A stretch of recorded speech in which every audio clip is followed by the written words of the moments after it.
Have you ever created a beautiful interior design in Coohom, but the final video looks boring, dull, or unprofessional? The problem is not your design.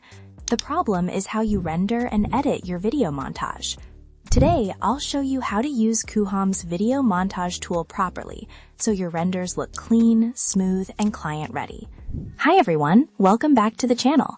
If you're a new Coohom user, student, or interior designer, this video is perfect for you. In this tutorial, you'll learn what video montage rendering is, how to edit your rendered videos inside Coohom, and how to make your videos look more professional without extra software. This is a render video editor, not a YouTube editor, but it's powerful enough for presentations and client walkthroughs. What is rendering? Let's quickly understand one thing. Rendering means converting your 3D design into a final video or image with lighting, materials, shadows, and camera movement. A video montage combines multiple rendered shots into one smooth presentation video. This is important because clients don't understand technical drawings.